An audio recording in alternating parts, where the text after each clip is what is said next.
And welcome back to Newsline. I'm Lydia Serrani in for Bianca De La Garza. Representative Marjorie Taylor Greene doubling down on her attacks on Speaker Mike Johnson. The Congresswoman suggesting that Mike Johnson is being blackmailed because his views have changed so much. She also reportedly said that moving ahead with an aid package for Ukraine would be one of the most egregious things he could do. She likened him to a Democrat and actually said there's not even any daylight between him and Nancy Pelosi at this point. Yeah, she's fire. All right, let's discuss with our guest, Congressman Tim Burchett, Republican from Tennessee. He's also a member of the House Oversight Committee, House Transportation and Infrastructure Committee, and House Foreign Affairs Committee. Congressman, thank you so much for joining us. What do you make of Marjorie Taylor Greene's comments there?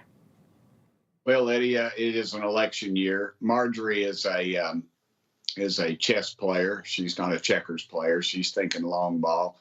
She is, and she's doubling down. She wants to make sure that Speaker Johnson fulfills his role as a conservative, and I think that's exactly what she's doing right now. She, I don't think she has the votes to kick the speaker out. But even if she did, all we would be doing was handing the gavel to Hakeem Jeffries, and I don't think anybody wants that. And the 8 of us that kicked his predecessor out, you know, we knew 100% that the speaker would be a Republican, and we don't know that now. We know that it would about 100% it would be a Democrat, because you have so many of those Republicans are in districts that overwhelmingly went for Joe Biden over Donald Trump. And we know that those are available out there. So I think she's just trying to bring him into check, make sure he does not push forward this horrible funding package to Ukraine.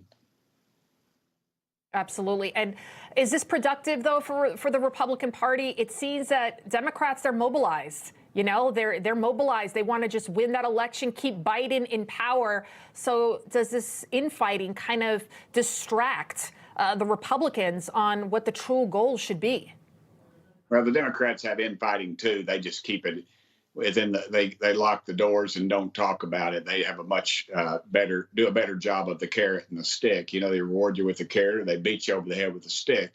You'll see many times a Democrat on the House floor back when they were in the majority, they would there'd be a couple of holdouts, and you would see leadership, Speaker Pelosi or Steny Hoyer or some of the others would sit down with that person and have a very heated conversation, and then they would obviously switch their votes. So Republicans are given a little more free range, and that's generally why we do that. It's not pretty, but it's not done out in public. I mean, ours are done out in public and theirs isn't. So I don't get too worked up over this kind of stuff, because this is the process, and people disagree. I disagree with the speaker on Ukraine funding as well. 114 billion is enough. As a matter of fact, it's 114 billion too much. It's Europe's war. Let them fight it.